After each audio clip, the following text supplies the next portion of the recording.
Hi, everyone. How are you doing this Friday? Hi, everybody. Hope everybody is doing good. For those of you that are new, hi, I'm Jeanette from Boricua Sewing and Crafts, and happy Embroidery Friday. Tonight's topic, what am I going to be talking about? I'm going to be talking about hooping, especially those. I'm going to focus a lot on these types of hoops, not the fancy hoops that you see that people use, like the mighty hoops and all that kind of stuff. I'm going to be talking about our regular hoops because that is what a lot of people start with when they start embroidering. Okay, even if you have the multi-needle machine. Okay, when you get a multi-needle machine, you get hoops just like this.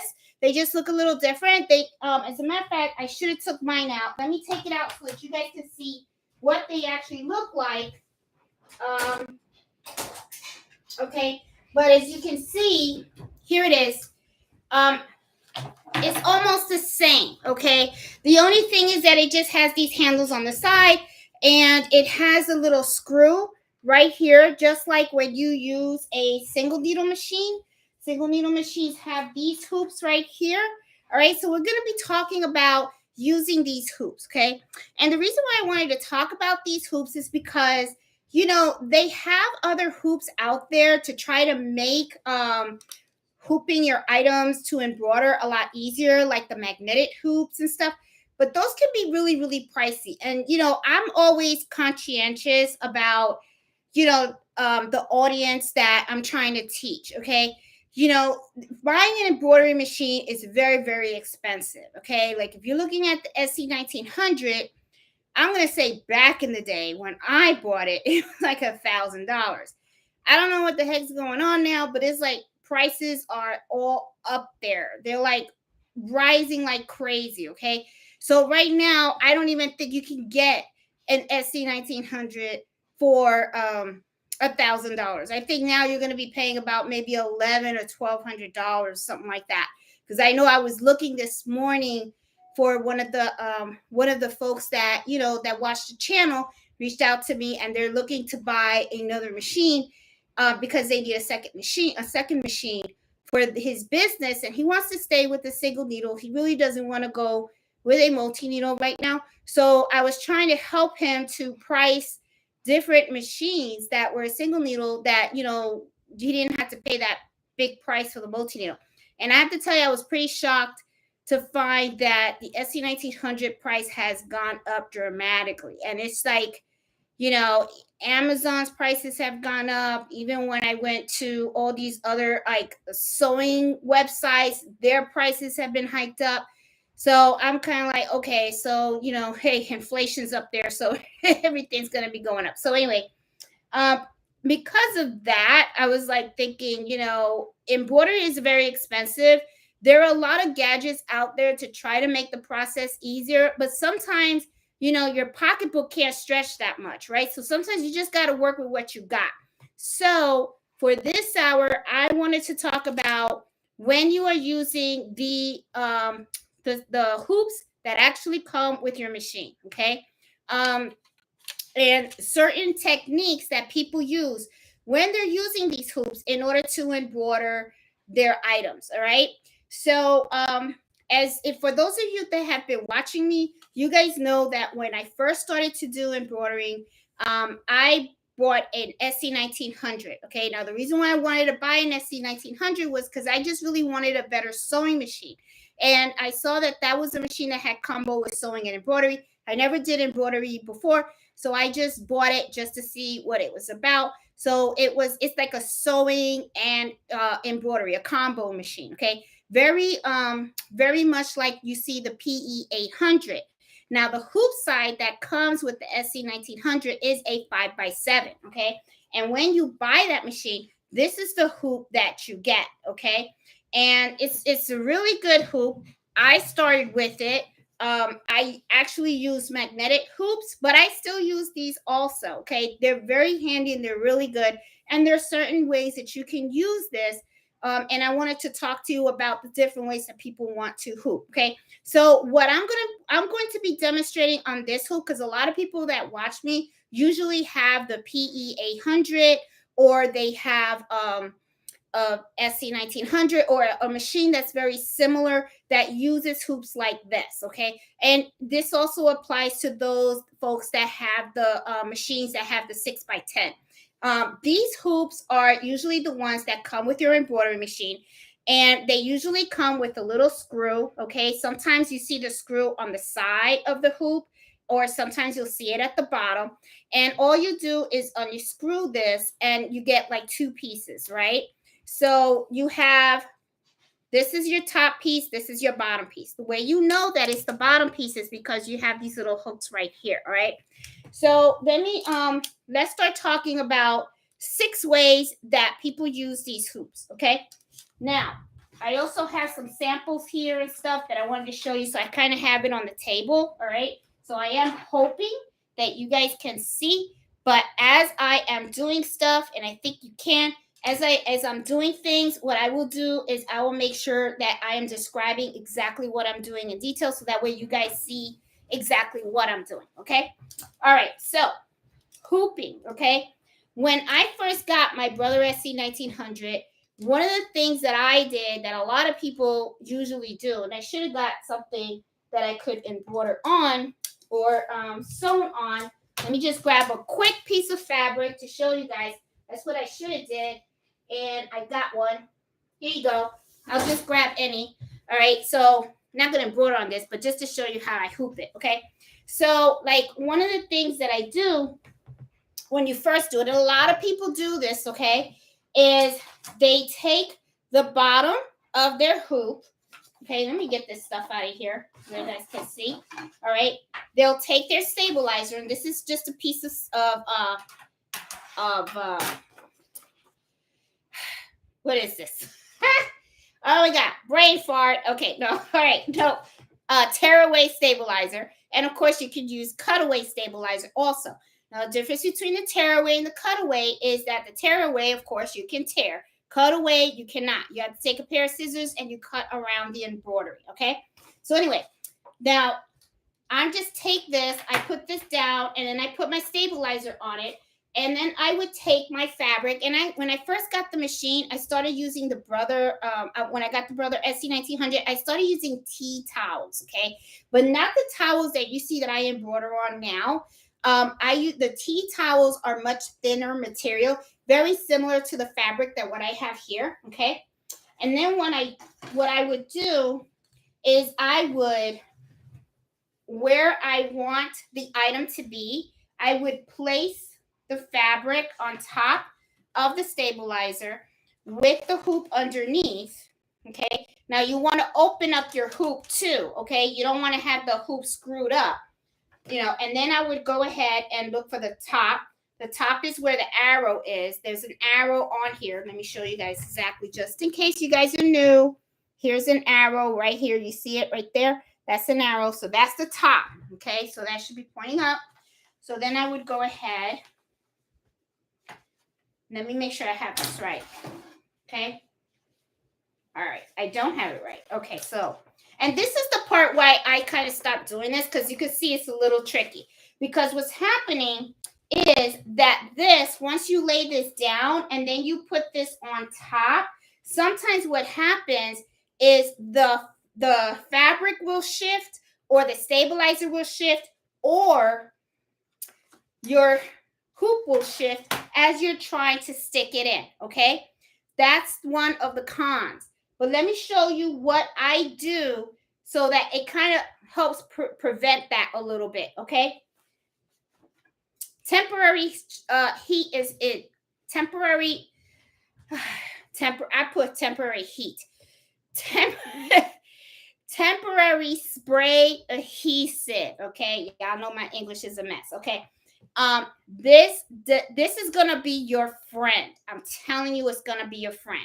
What you do, okay, is take this, right? You know, because this is what happens. Let me start from the beginning. You take the bottom. You're gonna take this.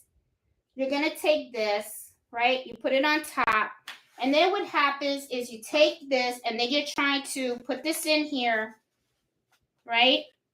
And snap it in. I'm gonna try to snap it in here. And then we'll redo it so that I can show you a better way to do this, okay? There it is. So now it's snapped in. And then you want it to be nice and taut or tight. I hear people say taut. I don't know what that word means. So I don't know why I'm using it. Okay. It's just tight. Just make it nice and tight. And then you would go ahead, because you know English isn't my first language. I speak Genetish. Okay. All right. So now I make it tight. And this is usually how people hoop it. Okay. This is how I was doing it from the beginning, right? And then you can see it's supposed to, hear like a drum. Okay, it's supposed to make that noise. That means it's nice and smooth and everything. And then all of this is nice and tight. The fabric is not supposed to shift or anything. And then you're good.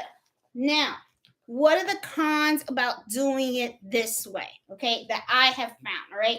And if you guys out there know of another hooping method, put it in the comments, in the chat. Okay. And I will read the chats at the end because this is all about sharing information. Okay. But let me share with you one of the issues that I had when I was started to do embroidery and I started to do it this way. What would happen is sometimes it's kind of hard to get the fabric in here, and either the stabilizer would move out of place or the hoop at the bottom would move out of place. And I would have a problem getting this aligned exactly where I wanted it to be, right? So what I'm going to do is I'm going to unhoop this and I'm going to show you something that I used to do. This is why I tell you that the temporary spray, and I use KK 2000. There's other brands out there. I think there's one called 505. People use that. Whatever you use, and there's so many brands out there. So I tell people use what you can. However, though, just be conscientious that you want a brand that's not going to gum up your needle. Okay, that's the only thing that I say. So try to use a temporary spray adhesive that isn't going to gum up your needle, because it can really like mess up your embroidery and stuff like that. So I know this one doesn't, and I believe the 505 spray doesn't either. So that's another brand that I do see a lot of people use a lot. I haven't used it. I've always stuck with this. This is something that Vanessa from the Crafty Gemini always uses. And I don't know, she got me hooked to this. So I always like the little bottle. That's all, So anyway, all right. So let me take this out, and I'm going to show you how I use the spray adhesive. Okay. Now, remember when I was telling you, when you start doing the hooping the traditional way, sometimes what happens is you have a hard time keeping your fabric and your stabilizer and your hoop in the right direction, so that way you can snap everything together, because things will start to shift. Well, this is what I started to do, and I found that this made things a little easier. Take your stabilizer, right?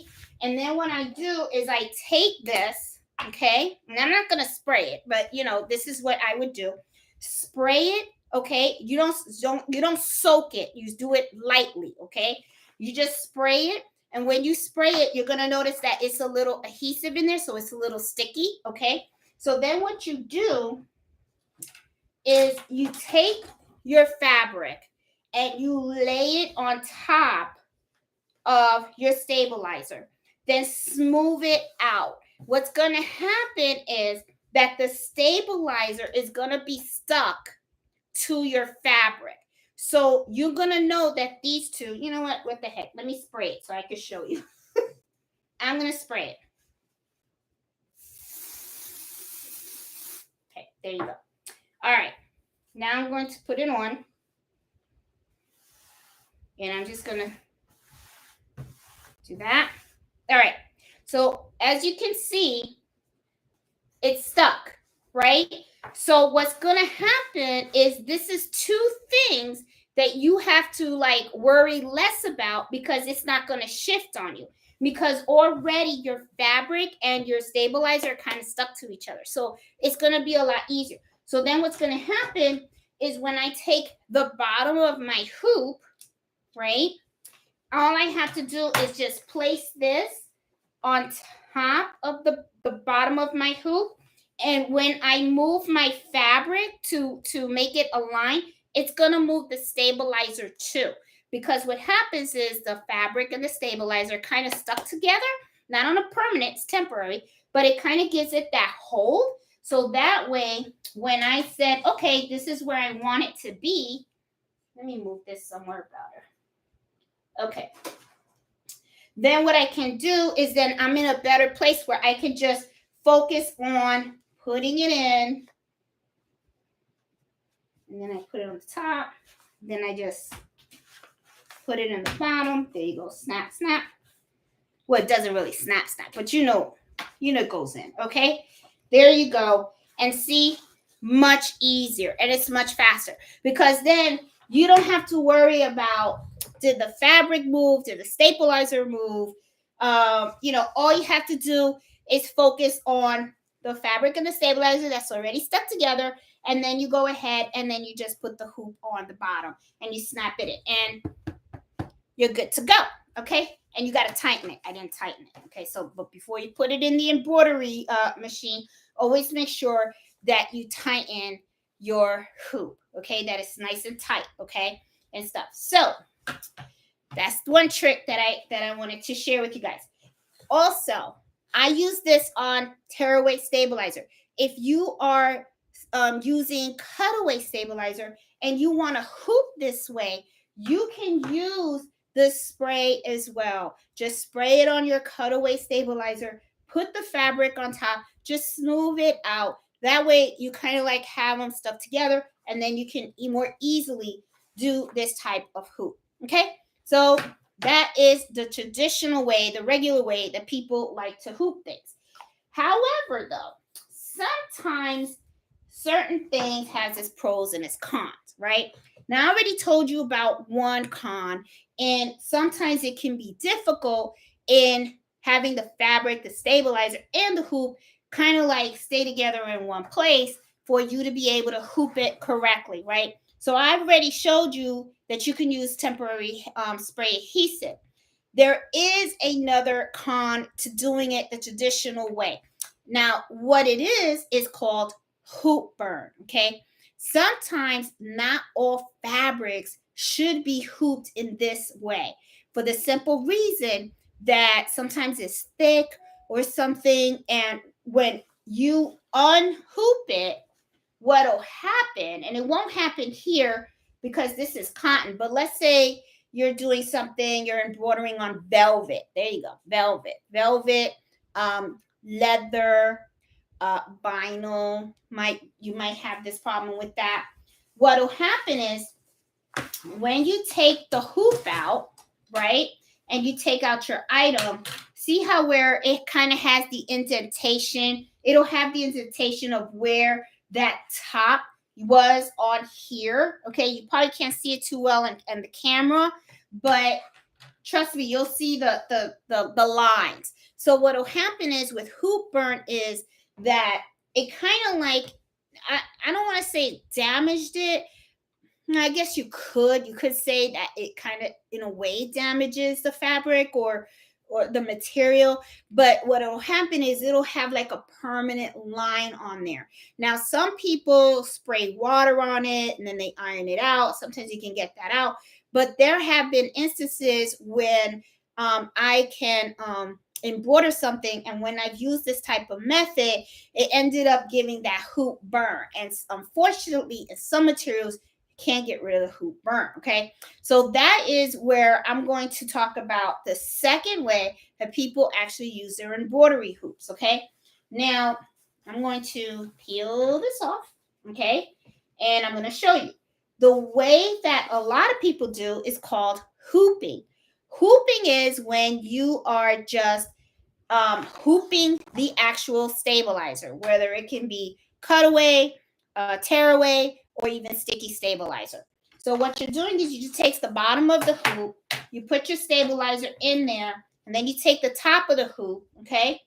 And the same way that I'm doing it here, it's the same method here, okay? Same thing, all right? No difference. And you go ahead and you place your item. Okay, there you go. Okay, and then you tighten this up, and then all you have inside the hoop is the actual stabilizer. So this again is another situation where your temporary spray adhesive becomes your friend. Okay. So what's going to happen is you have tear away or cut away. You just put the stabilizer inside the hoop, and then what you're going to do is you spray it. Okay. Just sprayed it. All right. And then what you're going to do is you're going to take your fabric, and then you're just going to lay it on top, okay, in the area that you want to embroider. And then you go and you take it into your machine, and then you just leave it there. However, though, there are some things to keep in mind when you're doing this method, okay? Even though sometimes you're using the temporary spray adhesive, depending on the material that you're using, sometimes it will not shift and it'll stay in place. So if you feel that you have a very light design that's not very dense or anything like that, then just using the spray adhesive may do the trick. However, though, sometimes you could have a design that could kind of create puckering and stuff because it's very dense, or a lot of lettering and stuff like that. So I've seen some people that what they do is they take little pins and they pin the fabric, and I have pins right here. Let me show you the how they do it. These are like little quilting pins. Any little pins will do. These are just little quilting pins that I have, okay? And then what they will do is before they embroider is they pin down the fabric. They don't just spray the temporary spray adhesive. Excuse me. I just want to make sure. Check out the brother. It has some awesome okay. All right. I just wanted to make sure you guys can hear me and stuff, because I remember that happy hour where Miss Banks had to call me because you guys couldn't see what I was seeing. So I just want to make sure we're okay. I should have did an audio check, but is any of you guys? No, nobody is saying that they can't hear me. Okay, good. All right.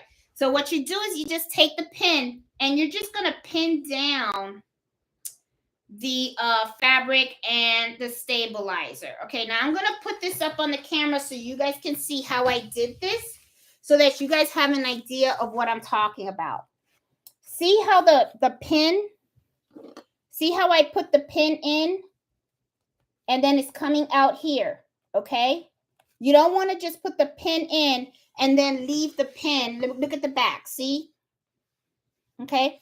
You don't want to like put the pin and then have the back of the pin in the, sticking out at the bottom. Because remember, this is going to be in your machine and it's going to move around a lot. Okay, so you don't want anything to happen. Okay, this is another way that people do. And then they don't just pin the top. I just pinned the top to show you an example. But a lot of times what they'll do is they'll put a pin on the top, then they'll put a pin on this side, and then they'll put a pin on this side, and they'll put one in the bottom. And it's just to make sure that the fabric stays in place and it doesn't shift or anything like that. Okay. Now, the reason why I wanted also to do this happy hour on the hooping is because the hooping process is very, very, very important. A lot of people think that it's just turning on the machine and then embroidering the design and everything will come out great. I'm going to tell you right up front, if you don't hoop your item correctly, okay, if you don't take the time to use the proper method or the proper way to hoop your item, especially those of you that are new out there, I'm telling you, listen up. If you don't hoop right, you're not going to be happy with the result at the end. Really, truly, you're not, okay? Because there are so many things that can go wrong if you don't hoop your product correctly on the hoop, okay? You can have puckering, you can have the fabric shift, and you can also have bad placement, okay? And you don't want to go through a whole lot of trouble of sitting there in front of the machine watching the machine stitch, and then all of a sudden you kind of like screwed up because you just didn't hoop your stuff right? So that's one of the reasons why I really wanted to do this happy hour and stuff, because I wanted to show you guys there's different ways to hoop your stuff, and you just got to really make sure, if anything serious, this is where you have to really take your time. You can't rush and just do your thing, okay? And this is why some people out there that sell stuff, they actually charge people for hooping, okay? Because hooping, a lot of people, especially those that don't know anything about embroidery, they think that you just smack the fabric in the material. Does not work that way. It's a thought process. You really have to look at the material that you're embroidering. You got to look at the design that you're doing, whether it's dense or light. You have to think about the threads, and you have to think about what material stabilizer you're going to use for the product that you're embroidering and also for the design that you're doing, okay? Because you know there's different weights of stabilizer. There's tearaway, there's cutaway, and all that kind of stuff. So there's a whole lot of planning that go into embroidering something. It is not that simple. A lot of people think that. They think, oh, you know, it's like magic, you know. And I've even had people tell me, well, you just press a button on a machine. I wish, you know, I really wish it was like that, you know. I mean, but it's not. It's a skill. It really, truly is. It's something that you have to work on, and you learn through practice and mistakes. So anyway, enough about that. Okay, so I go off on stuff, you know.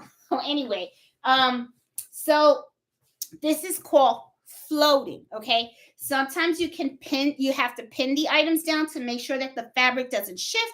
Sometimes, depending on what you're doing and the type of fabric, you don't really have to pin it down. Sometimes you're okay. I've even seen some people where they come on, they pin everything, and it's just because they they feel better pinning it, and it's okay. You could do that, all right? So this is something, another way.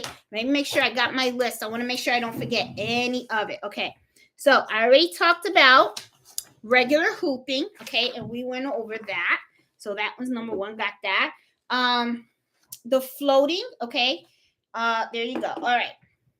And okay, the use of temporary, okay. Yep, got that. Okay, floating. So I got number one and I got number two down pat. Okay.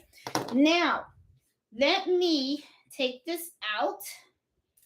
And I'm also going to talk to you guys about sticky stabilizer. All right. So I went and I got sticky stabilizer right here.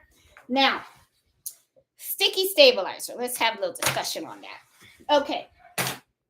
Sticky stabilizer is pretty popular, okay? However, though, just like with everything, it has its ups, it has its downs, all right?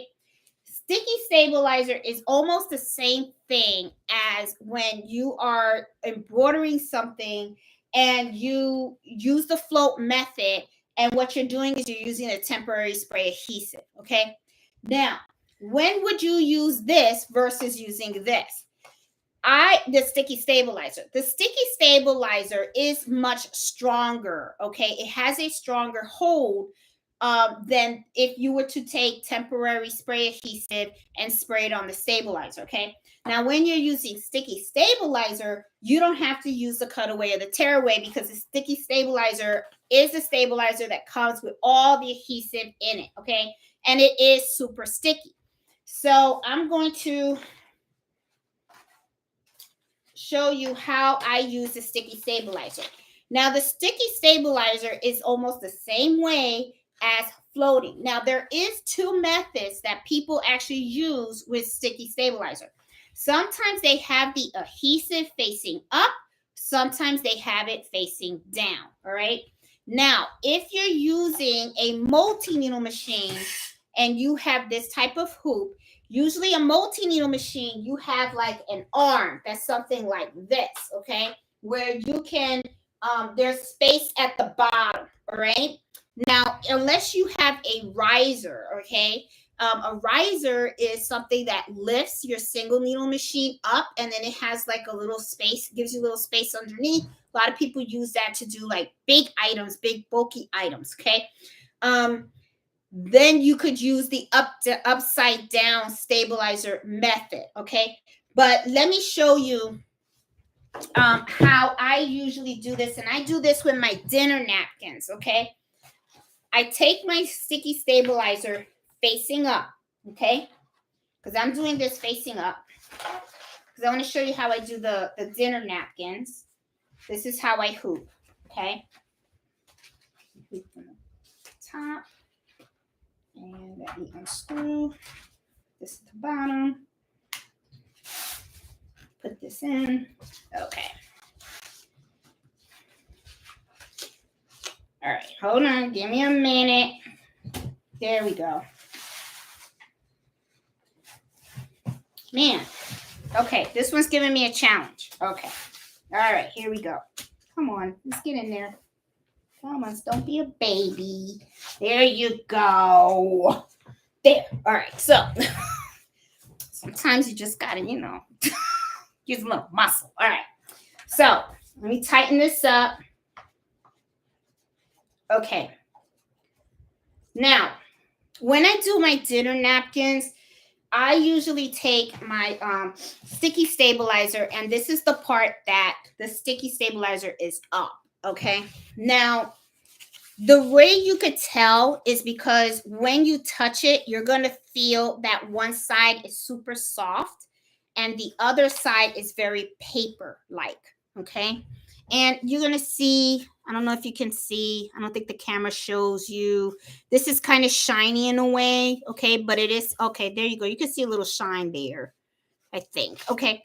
But the sticky is up, okay? So this is how I do it. You put in your sticky stabilizer inside the hoop, okay? Just like you work on a float, all right? Then what I do is I take this, which is a seam ripper, okay? Did I say that right? Seam, not steam, seam ripper, okay? And then what I do is I'm going to score it, okay? And I just go like this. You don't press hard, but you press enough where you just want to like cut the top part. And I don't know if you see that. See that X? I just did that X. Ooh, I was going to fall in my chair. Oh my goodness. That would not have been good. Then what I'm going to do is I'm going to pick.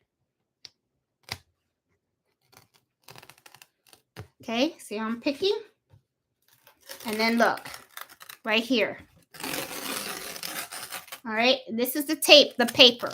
Okay, so then what I do is I just go around and I take all the paper off, and this is the sticky part. This is the sticky part right here. See?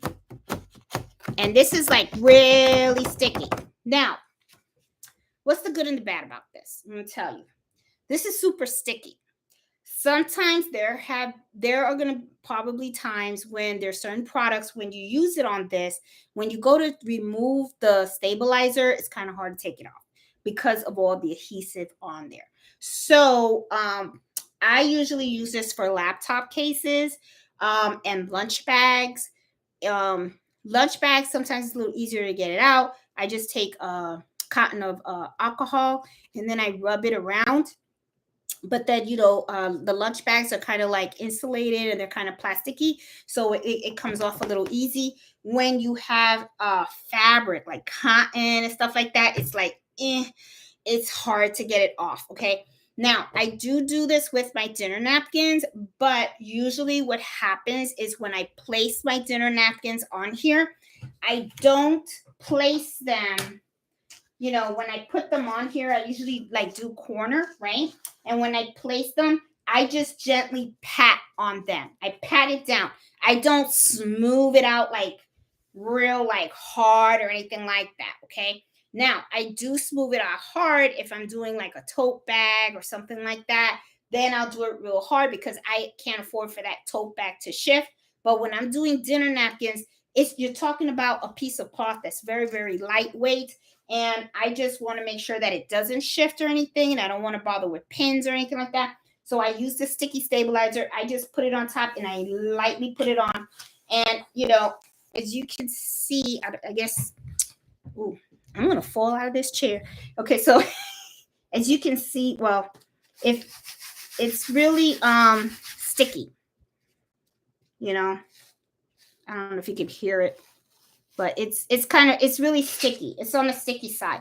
So usually this is another way that, or really a stabilizer that you can buy if you want to hoop this way. This is a good alternative for floating if you don't want to bother with the spray or if you don't want to bother using pins. This is something that's good to have.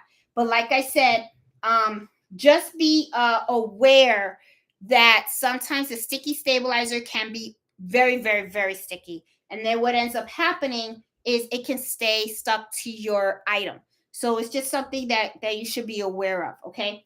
Now, let me tell you about the upside down, using the sticky stabilizer upside down, all right? It's the same thing as this, but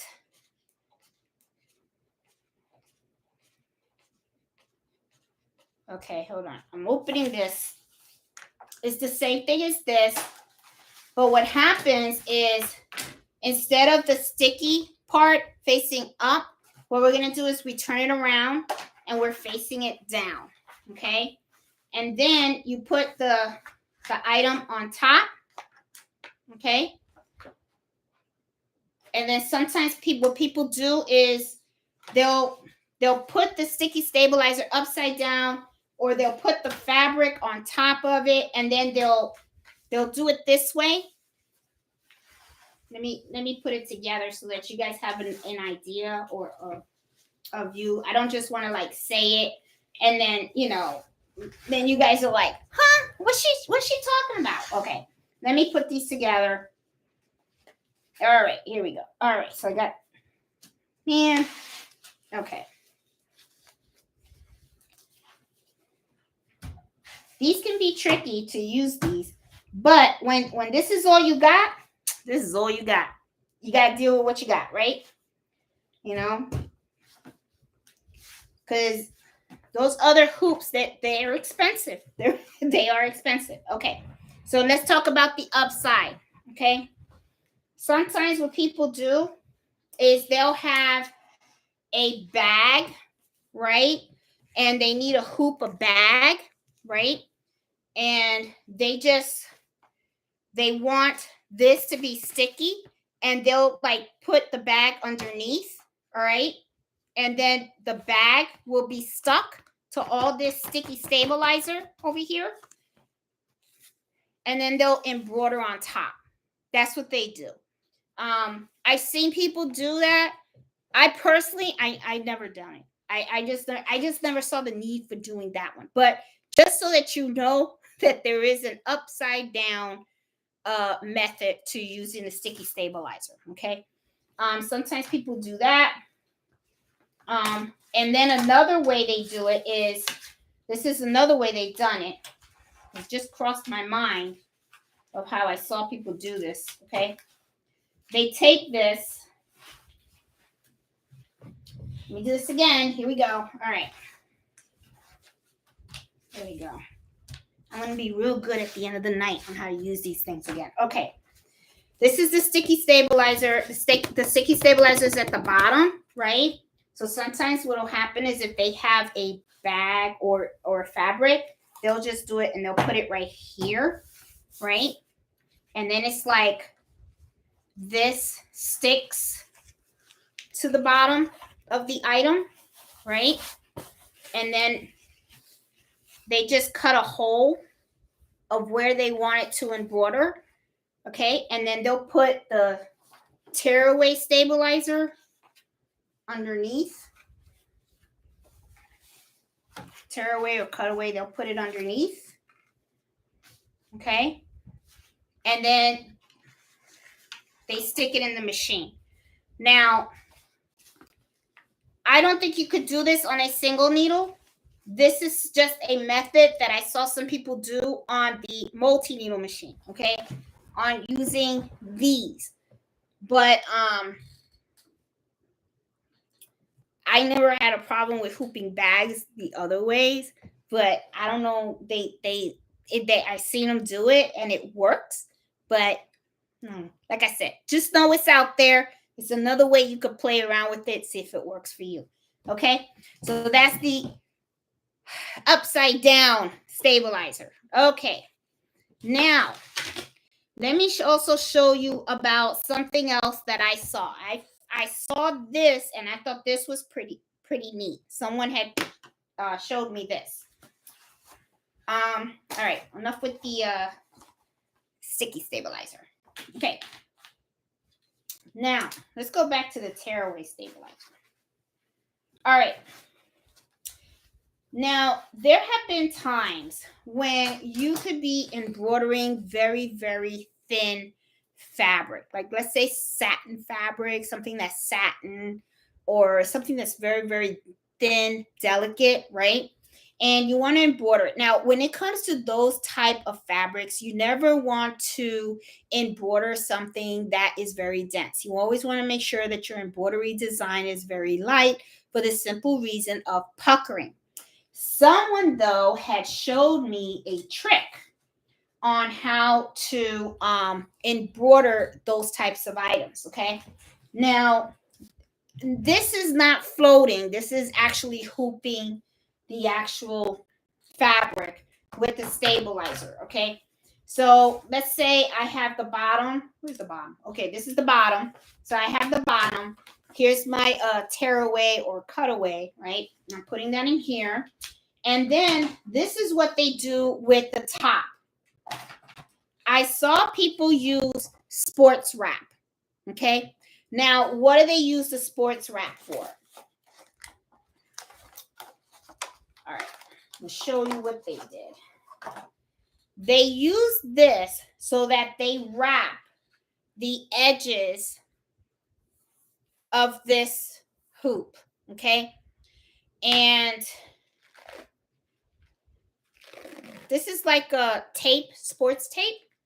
All right, let me see. Where's my scissor?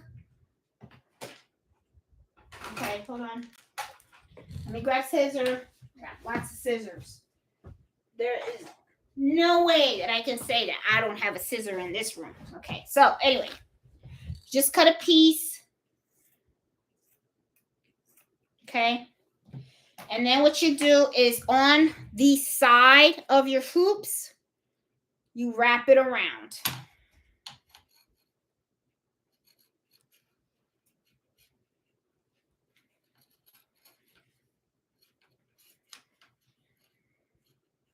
Okay. Now I just did it on this side, but you do it on, and this works. It does work. You do it on this side, this side, this side, this side. Okay. Now I'm going to tell you why you do that. Okay. When you have thin fabric, okay, and you are hooping it in here, even though you have it hooped and you may have it hooped tight, sometimes fabric shifts.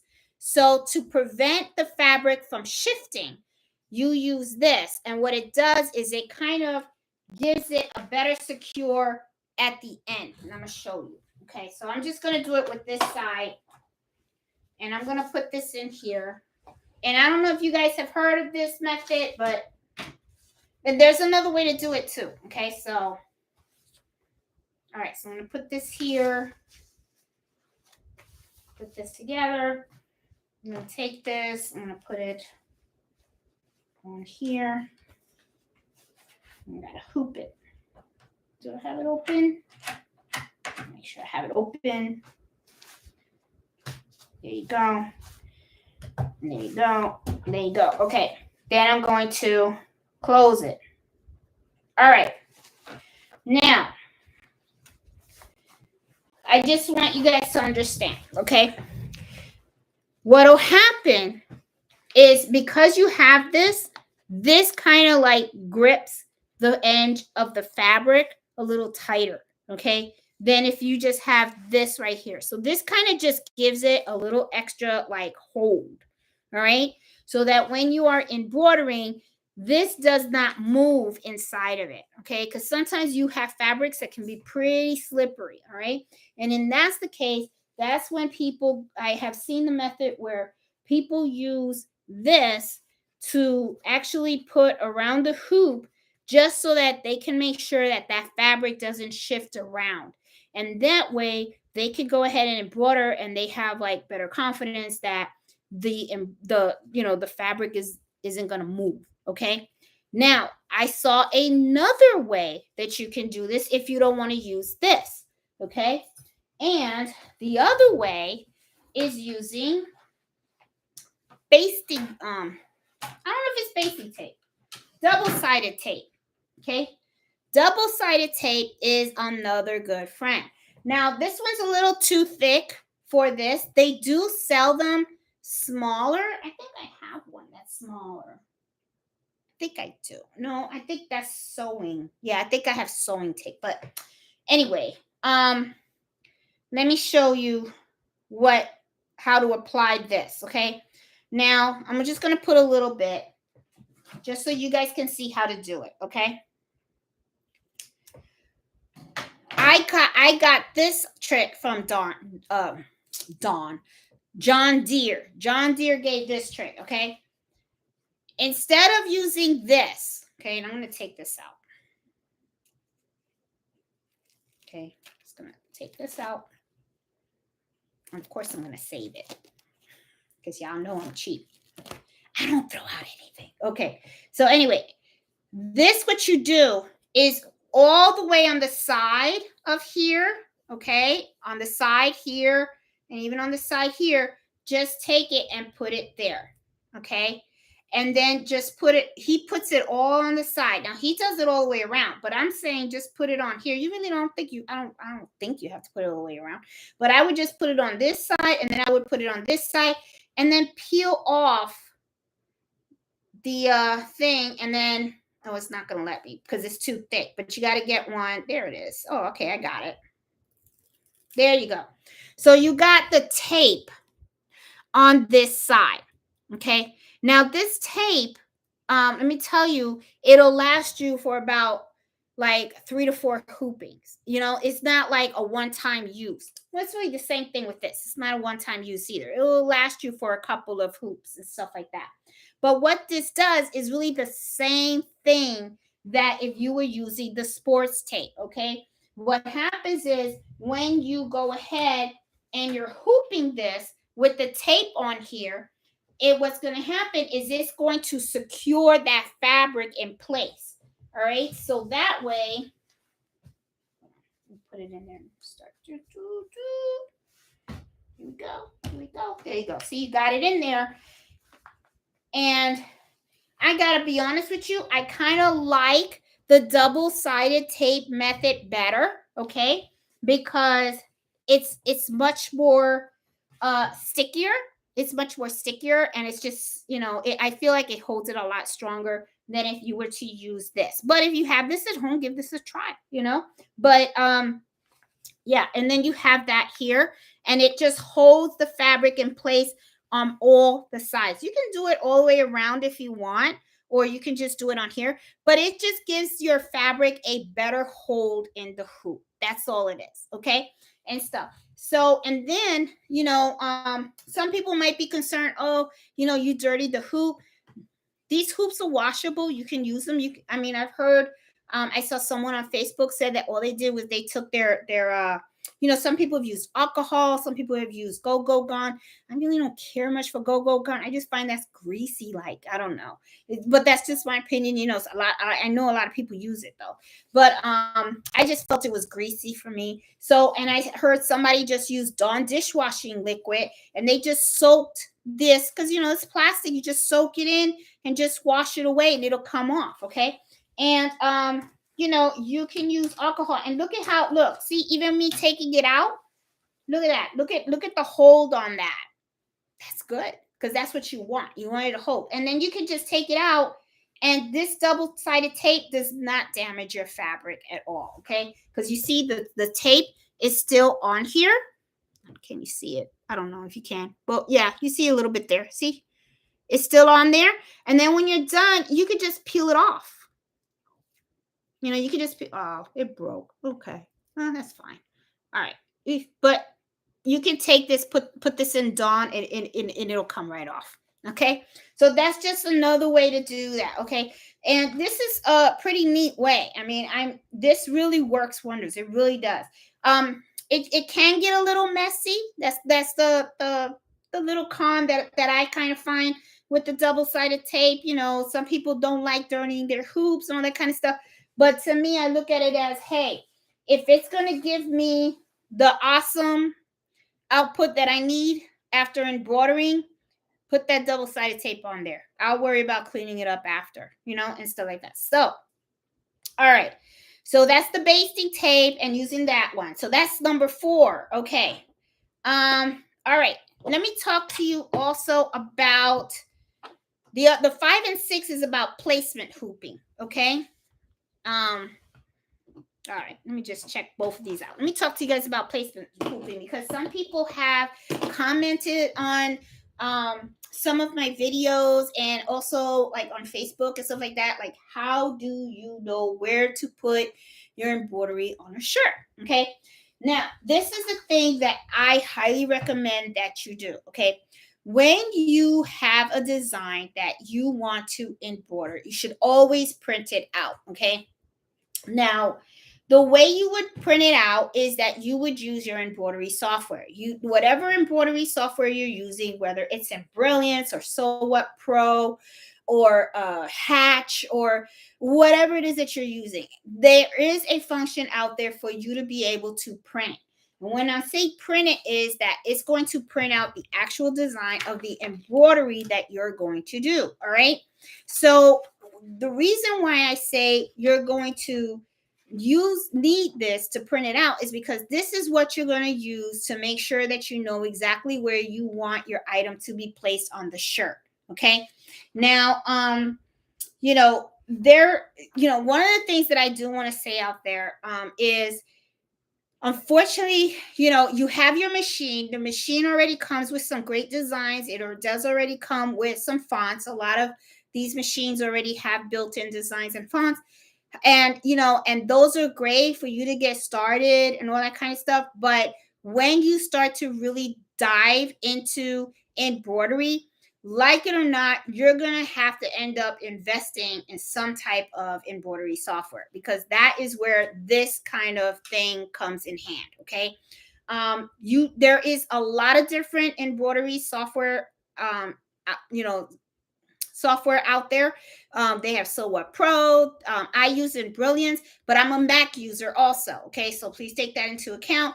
I'm an Apple girl, so the only embroidery software that I saw out there that works with Apple is in Brilliance. And to be honest, I kind of like it. Because to me it's easy. Okay, but just know that there is a lot of different ones out there. So if you have a Windows machine, you have a lot more options. So I would go out there and really explore all of them. Okay. And if you're interested in exploring in Brilliance, I do have a link for in Brilliance down below. And in Brilliance does have a free version, which is like, well, I think it's called the BX fonts. No, is it BX fonts? Well, there's a free version on there. Just look on the left-hand side. You'll see it. You'll see the and if not, then leave a comment on the video and I'll make sure I'll let you know where to find it. Okay. But anyway, back to this. Okay. When you have your embroidery software and you have an embroidery file, you're going to have to print out your embroidery design. Okay. Now, when you don't have a hooping station, this is really going to be important for you. See, I have a hooping station, so it does kind of make it easier for me because I use the Mighty Hoops, and the Mighty Hoops has logo placement areas. I'm sorry, you guys don't see that. I have this little guide over here that comes with that. So it makes it a little easier for me because I get to use the Mighty Hoops and I get to position the item right here. And then I just snap it in and I know exactly where the logo is going to go on the shirt. But this is for people that don't have this. Okay. Some people, especially those that just start, you don't have this type of station and all that kind of stuff. And you want to embroider shirts too. Okay. So you want to know where is it that I can put my logo and everything like that. This is where I say these things come in place. Let me see. I got this stuff right here. This is inexpensive. They have a whole bunch out there. Okay. This is the one that I use. I use this a lot for heat vinyl transfer. It's like 4 inches down. Okay. And stuff, but you can use this to try to figure out where you're going to put the logo on your shirt. All right. So let me give you a rule of thumb of how to do that. So now that we're done with all this, let me clear this out. I'm going to keep this here. Let me clear this out because I want to show you exactly how to do this. Okay. And I'll need some space. I need space. Okay. So, yeah, let me just move all this stuff because you don't need any of this. Oh, I will show you how to use it with the pins too. and stuff like that. Okay, now I got a shirt. Okay, so that way I can show you how to do it. Okay, all right, so you got your shirt, right? And you want to embroider something on here, right? Now, you guys saw that I did a video where I used towel scraps and I did VCU on the shirt, right? And this is the template for the VCU. Now, one of the things that I want to show you guys is if you look at the template, I want you guys to pay attention to something because this is going to, whatever embroidery software you're using, you're going to see these lines. Here, I'm going to point some stuff out. I want you guys to look right here. Right here in the middle, you're going to see a cross. Right here, you see a line. And then all the way across, you're going to see another line here. This tells you the actual middle of the design. And this is all the way up there. So this is where, pay attention to these lines because this is where you want to make sure that your needle goes when you put it underneath. Okay. So what's going to happen is, let me take this. All right. Let me hoop this because let's say we're going to float this shirt, okay? I'll just use this to show you. Okay, I just want to show you real quick. Just so that you know where to put this stuff. Okay. Okay. All right. Okay. Let's make believe we got this hoop. Well, we do got a hoop. We don't have to make believe. But, all right. So, I have this design, right? So one of the things that I do first is I take my shirt and I put it on the table, right? And take the sticky off. Okay. Don't need the tag. All right. So, I got my finger stuck on the sticky. Okay. So then what I usually do is when you have these lines, okay, I can cut this out, which is exactly what I'm going to do. If I can find the scissors that I had before. Okay, I got another pair of scissors.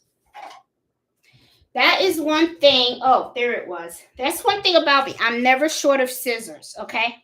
So I'm just going to cut this out.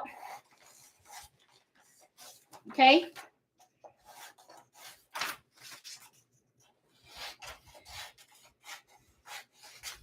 But if you notice, when I cut it out, I did not cut out any of those lines. Left it there, okay? I left it there. Did not cut that out. So then what I'm going to do is I'm going to place this on the shirt where I want it to be. And then what I do is I pin it, okay? Let me just pin one side so that you can see. Okay, this is just to give you an idea how to do it. I pin it.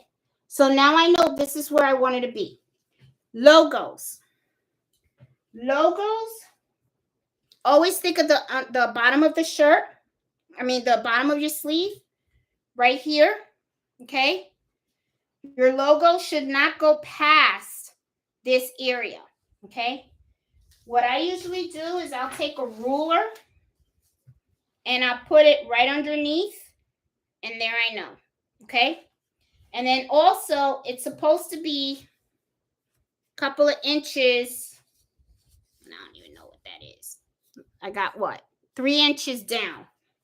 So 3 inches down. No, I don't think so. I think it's 4. Nope, I think it's 5. 5. Yep, there it is. 5, 5, 10. And I'm going from the corner here. Okay. Now, there's to be honest, because I use the hooping station so much, it automatically tells me what to do, and I just hoop it and I'm done. Okay. So don't go too much into the measurements that I give you. I know that there is something about this thing right here. And if any of you guys know on there, please let me know. Okay. Please let me know. All right. So, but I don't believe that the logo should go past under the sleeve, okay? However, though, so what I would do is I would use that as the bottom, okay? So if you're going to have a logo, take your picture, okay, pin it right where it's supposed to be. Once you have that pinned, okay, where you want it to be, that's when you turn the shirt inside out and you float it and you put it underneath the machine. Okay, so that's how you do that. All right. They do have embroidery charts out there for those folks that don't have a hooping station and stuff like that. They're pretty inexpensive. I think I've seen them for like $20. But then again, it was $20 when I was looking at them back in the day a couple of months ago. Okay. With the way prices are going, I don't even know how much it's costing now. Okay. So we don't know. Okay. It could be like maybe $24 now, something like that. Or just Google it and go, where is a logo placement? On the right, on the left. Usually if it's on, a lot of times logos are on the left. Sometimes people want them on the right.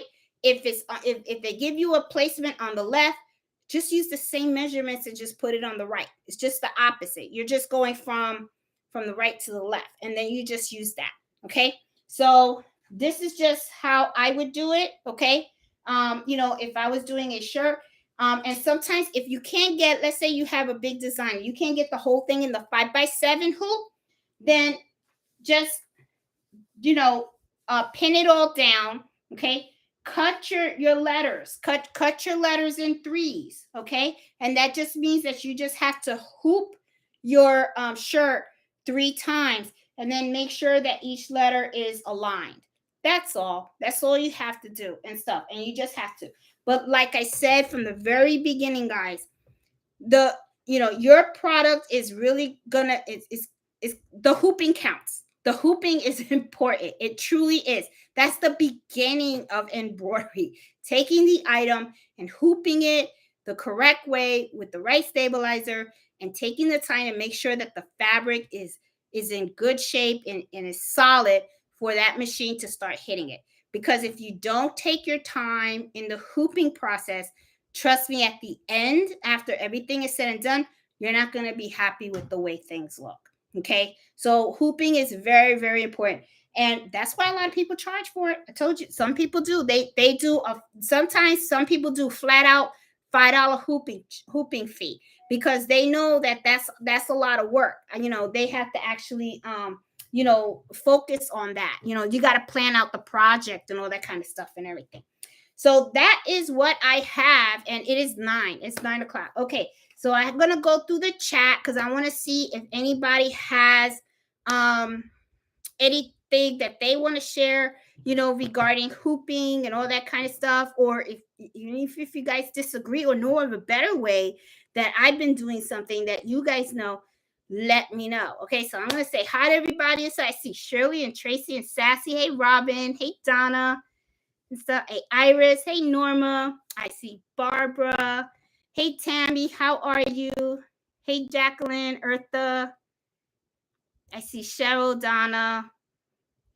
I'm new here. Love watching the video. Oh, Ashley, I'm glad. And welcome. I'm glad you're watching tonight. Hey, Joe. Yes, happy Mother's Day, everybody. Happy Mother's Day. Make sure that your kids are good to you Saturday and Sunday. I say Mother's Day weekend. I don't say Mother's Day. It's Mother's Day weekend. It's the weekend. Okay. So, make them treat you good,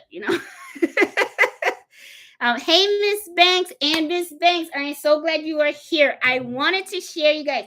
Miss Banks sent me a wonderful, wonderful surprise. And I got it in the mail and I loved it. This is what she sent me.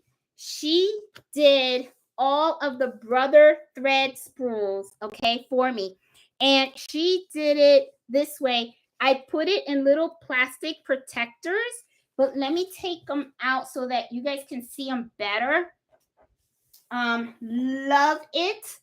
I love it. I mean, I was just like, oh my gosh, she did that for me. I was like, oh, you always feel special if someone does something for you, What she did was, remember when I was talking about creating your own color scores, color charts, right? By using the actual thread. Because one of the things that I don't like is just saying, hey, I have red. Well, there's different types of perceptions of red. So sometimes you want to make sure, especially when you're dealing with customers, you want to make sure that they see the actual thread that you are providing them. That way there's no type of misunderstandings or miscommunications, right? So I had bought these floss that are plastic. And what she did was, and let me tell you, this was brilliant. I wish I had thought of this. She did not buy the plastic tabs. She just went and took her own little hard paper or cardboard and stuff, cut up squares, and then she went and she created her own. And then what she did was she labeled each of them. And I thought that was so neat. So, I mean, here I am spending money on those plastic flosses when I should have been doing this, because this is a true money saver. You get the same effect, okay? You create your own color chart using the threads, and you didn't even spend money on the flosses. I went and I spent $10 on flosses, okay? And the flosses are pretty big. And I was trying to do it this way, okay? Which, as you can see, once Miss Banks sent me this one, I was like, I'm using Miss Banks. I like hers better. I was trying to do it this way, showing people. As you can see, I used a lot more thread, and I was trying to make it, but these flosses are pretty big. They do take a lot more space. And I use the tabs that, what happened is this is the color chart that actually came. And as you can see, this is what I'm talking about. See how right here, there's like a little whitish in the color, right? But then when you look at the actual thread, you can see there is no whitish in there, okay? It's just actual brown. So what happens is when you go ahead and you're talking to customers and you're showing them this stuff, you want to make sure that they have an understanding of the true color that thread is, okay? Because the last thing you want is that you start embroidering and then they're like, oh, it doesn't look like what we said it was going to be. You don't want to deal with that. It's drama. Ugh, you don't want to deal with that. Okay. So she sent me this and I love it. She went and she did all this. So Ms. Banks, thank you so much. I think this was like so awesome and stuff. And one of the things that she also put in the package was she sent me labels. These are the ones she goes ahead and she put the labels in. And one of the things that she mentioned to me was you take these labels and in the bottom of the spool, which is right here, okay? Usually when you get these spools, they just have the number of the color. They don't have the name of the color. So what she does is she takes these labels, right? And then she puts this on the bottom of the spool so that when somebody picks it up and they say, oh, what color is this? Look at the bottom. Oh, it's 86. 86 is deep rose. Okay, so it'll say deep rose at the bottom. So I'm going to be putting my stickers in there that Miss Banks gave me and stuff. So I'm pretty excited and stuff. And she also gave me a surprise also with this is something that I've heard of. I haven't tried it and I'm going to give it a shot. This is a topper stabilizer and it's heat removable. Okay. So this is going to be pretty interesting because I've seen these before, but I wasn't too sure because I was like, does that damage your iron? But you know what? I'm going to give it a shot because she did put a note in here and she says it's one of her favorites that she uses. So I know Miss Banks, she's good at what she does. So if this works, if she says this works, I trust it. So I am excited and I am going to be trying this. Thank you so much for the sample, Miss Banks. I really appreciate it and stuff. So anyway, I'm really glad. I'm so happy and happy Mother's Day to you and happy Mother's Day to everybody. Okay. So, hey, Iris. Hey, Alicia. How are you? Just Paper Crafting. How you doing? Hey, Eartha. Hey, Linda Woods. How are you, my girl? Hey, Liz. I see Lee Jean. Jay Kathleen, how are you? Hey, Dressed by Mia. Hey, Susan. Okay, she put, you can a cheap fabric steering wheel cover from, thank you so much. Yes, Susan, you are so right. Yes, and I have one right here. Thank you for bringing that out. Excellent, thank you. When I'm talking about, this is what she's talking about, okay, guys? Go to the dollar store. The dollar store has, these are steering wheel covers, okay? You know, for the car, right? They have a whole bunch of funky colors and stuff. So anyway, buy one. It's only $1. Well, everything went up. Okay, used to be $1. I went to the dollar store. Everything's $1.25 now, something like that. I'm telling you, everything's going up. I'm like, man, put this on your hoop like this. Look, I'm showing you. Thank you, Susan. Totally forgot about this trick. Yes, I use it as well. Okay, you do it like this, and then you know how when I was talking about when you have you want to float your items and you want to use tearaway or cutaway and use your temporary spray adhesive. People buy these, you put it around the hoop, then you take the spray and you spray it. What'll happen is you will spray this, and with any type of residue that doesn't go on here, it won't come on your hoop. It'll actually like come on here. It's not a big deal. You only spent like $1, now $1.25. And you can always take this and throw this in the wash too.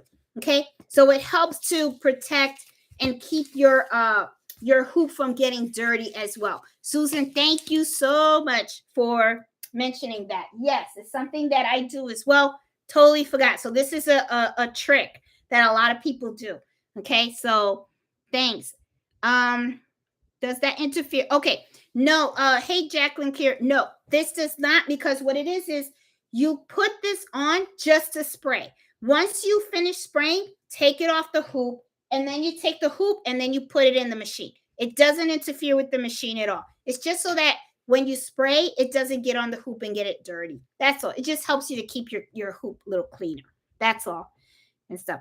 Hey, Donna Dash, how are you? Hey, Christian. Hey, Susan, how are you? I love the hoop mat from Dime. It keeps your hoop from moving. If you have a strut, have cross hairline, make sure you are straight. Hey, Eartha, I do not have the hoop mat from Dime, but I think I've heard of it. And I think, and correct me if I'm wrong, is that like the mat that is like silicone? Because that's another thing I've seen. I've seen these mats also that are out there that are like silicone. You put them on the table so that when you are trying to hoop this and you put this on top of the silicone mat, this isn't going to move. Because if you guys notice, see, I don't have anything under here, right? So when it's just a table like this slides all over the place. Supposedly that mat is silicone. So when you put this down and you're trying to push it down on the silicone mat, which I don't think about, I should get one, this doesn't shift. It makes it a lot easier for you to snap. So I believe that's what you're talking about, Eartha. If not, make sure you let me know, okay? And so, let's see. Take off the hoop. Yep. Okay. Hey, Amy, how are you?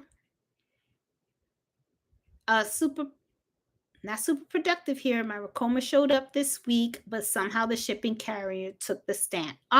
Shoot. You know what? I would be pissed. That sucks. And stuff. But yep, congratulations though on your Racoma and stuff. Let's see. It sucks having your Christmas present and not being able to open it. Hope they get you back to you. Yeah, it does. That's I would be pissed too. Okay. All right. Sign. I have a Highlander and a Brother PR on stands and love how mobile they are. Shop is really small. Mine is small too. Hey, Walk by Faith, how are you?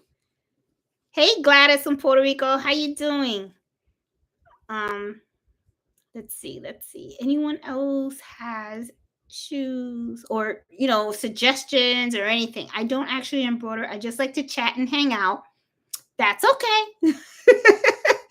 I used to embroider about 5 years ago. Now I sew and I make HTV t-shirts. I'm starting to sublimate. Oh, that's cool.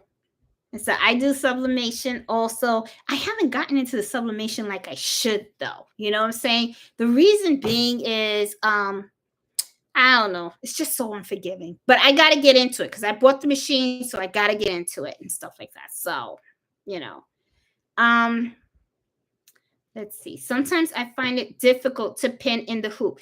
Yes, Iris, I do find it tricky as well. But think about it. If you don't want to pin in the hoop, you can try to use the tape on the side, just like I was showing you guys about using the double-sided tape on the inside the hoop and then snap it in. If you really think about it, that's just another way to do what those pins were doing. Okay, so it's just another method to do that. So you may end up liking that that as well. Make sure you hit the like button. Yes, folks, I hope you guys liked the video, and I hope you really enjoyed the information that I shared with you guys tonight. I hope it helps you guys and stuff. Tried the baby blanket this past weekend with the float process. However, the blanket was a double layer, so you can guess how it turned out. Okay, with the baby blanket, what I would recommend is using sticky stabilizer because that is a thicker material, and you don't want it to like shift or anything like that. So if I was doing the baby blanket on a single needle machine, what I would do is do the double stick, not the double sticky. I would do the sticky stabilizer, and that will hold your blanket in a more better place. You know, it'll be more secure, okay, and stuff. Let's see. Hey Tina, how are you? Let's see. Anybody else got stuff in there? I don't like to use the sticky stabilizer on terry cloth. Yes, Iris, on terry cloth, I don't recommend it.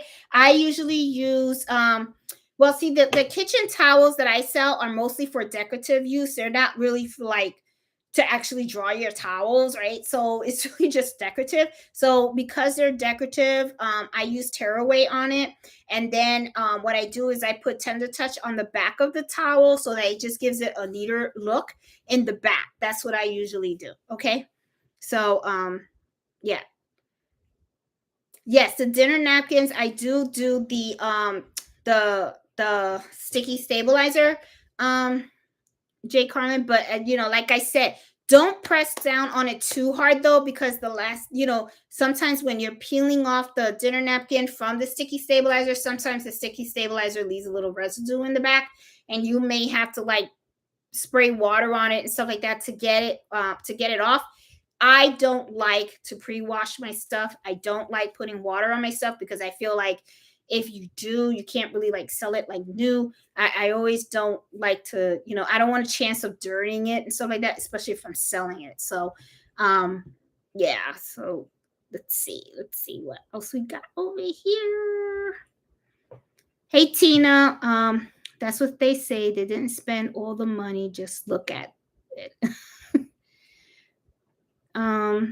Let's see. I'm already having issues. Haven't even used it yet, so I'm worried about it. Shipping was a nightmare. Oh no. Hey Betsy, how are you? From Brooklyn, New York. I'm a New Yorican. And stuff. From Connecticut. Let's see. Wouldn't it sew through both layers by doing it upside down just like that? Or is so for like pockets, areas where it doesn't really matter?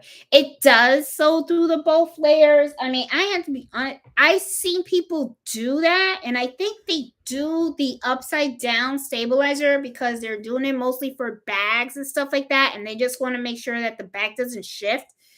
I personally have never used that method, but I just wanted you guys to know that it is something that people have used. But for me, I've always had the sticky stabilizer facing up. But I can see for bags why you want it to be facing down. And I'm gonna tell you why. Because like let's say, and like I said, the upside down sticky stabilizer is mostly for multi-needle machines because they have that arm. Okay.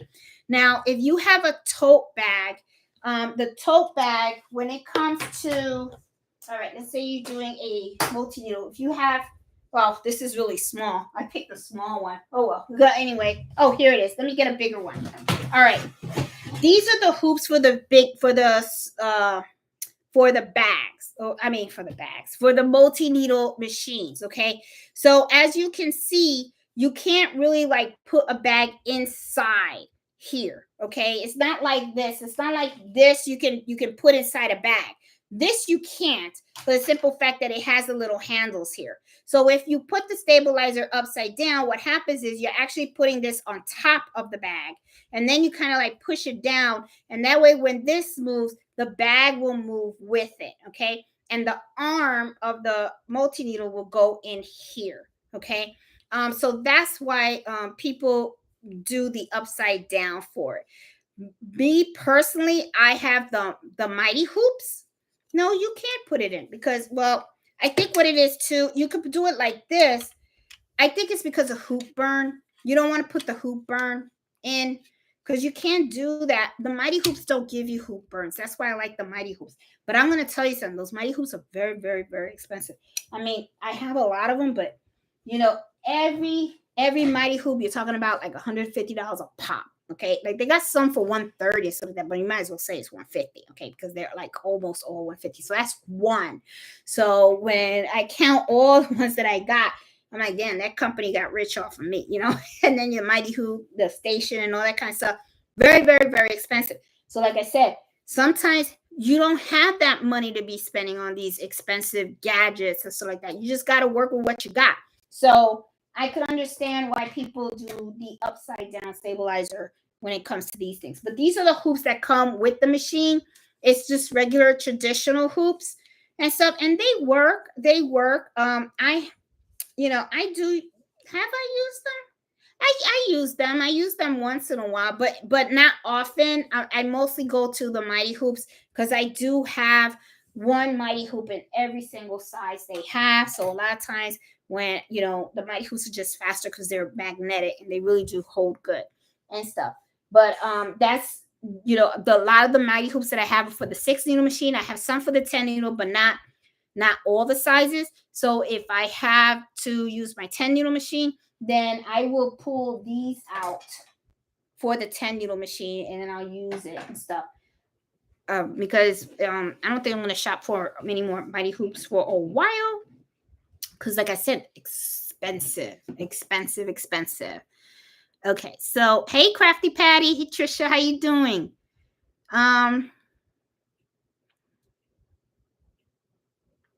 Because of the wired rim. Oh, you couldn't use, well, it depends too, Trisha, on where you were embroidering though and stuff. Oh, okay. They stitched out great on my multi-needle machine. Yeah, sticky stabilizers are really, really good. I mean, they can really hold your items tight. They really, really can. Where is Mello hiding? Mello is sleeping outside the door. Mello, where's my Mello? I guess he's sleeping. I don't know. But he's being good. Either that or he's with Fred. And Fred is probably sitting in the garage because it's been raining and stuff like that. So sometimes he'll like pull out the cars and he'll have all the fans blowing and he'll smoke his cigars in the garage and stuff. So I don't think he's probably out in the garage. He's probably out there somewhere sleeping and stuff. But thanks for asking. But he's doing good and everything. So yeah.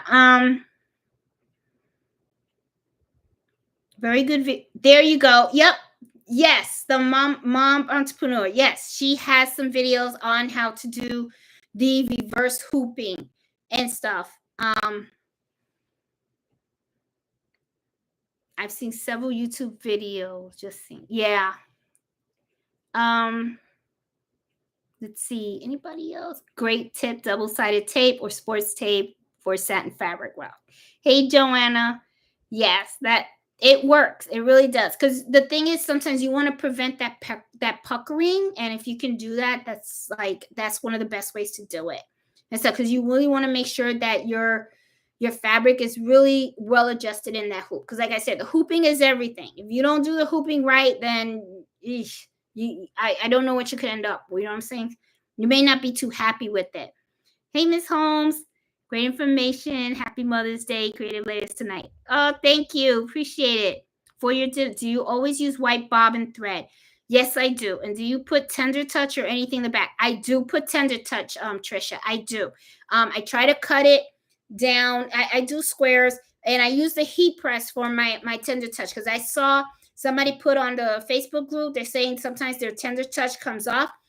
You really have to put a lot of pressure and the right type of heat on the tender touch for it to really, really stay well. Um, I've gotten the best success with a heat press.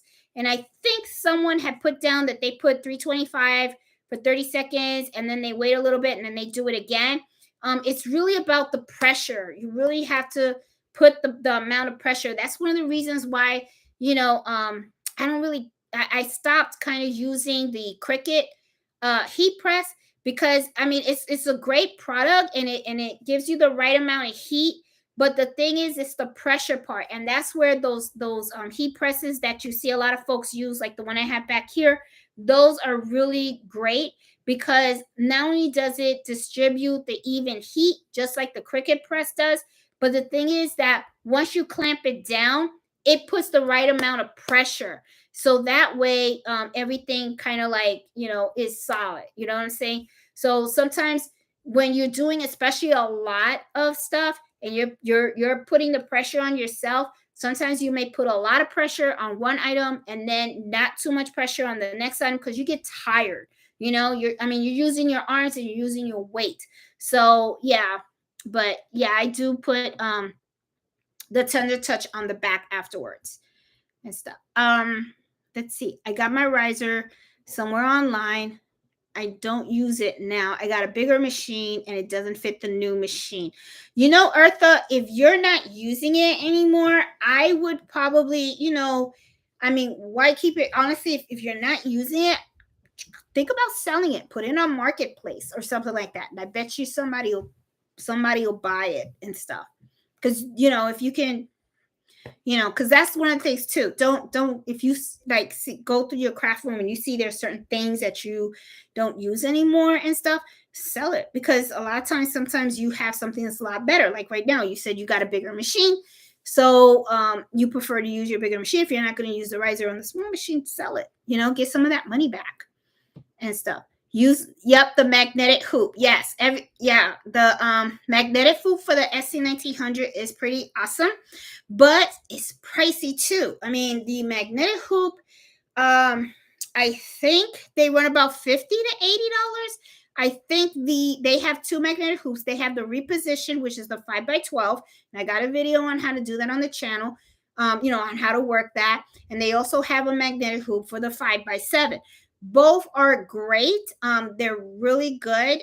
But the thing is, like I said, they cost money. So, that's why I kind of like really wanted to do this whole video on this hoop because, when you're starting out, especially those out there that just got the machine and stuff like that, when you're starting out, you don't have a lot. So I just really want you guys to really enjoy the machine with what it came with. And that way you guys can at least start the process and start learning and all that kind of good stuff. So anyway, well, guys, I am done for tonight.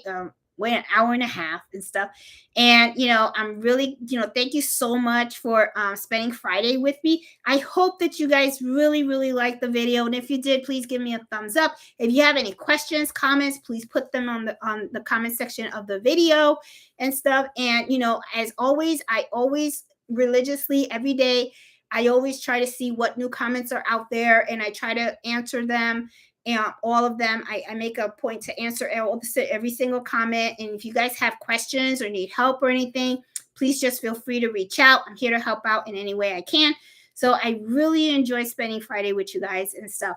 And I hope that you guys really did enjoy the information that I shared with you and that you found it useful and stuff like that. So guys, I am going to let you guys go for the evening so you guys can enjoy Mother's Day weekend. As always, I love spending Friday with you guys. So I will talk to you guys later. Okay. Happy Mother's Day, everyone. And please give me a thumbs up. And, please spread the word about the channel and stuff so more people can learn and stuff. And if you haven't, please join the Embroidery Happy Hour Adventures Facebook group. It's a great place for you guys to post your projects and also ask for help as well. Okay. So I will talk to you guys later. Have a great weekend. Please be safe. And I'll see you guys next Friday. So I'll talk to you guys later. All right. Bye. Have a good night.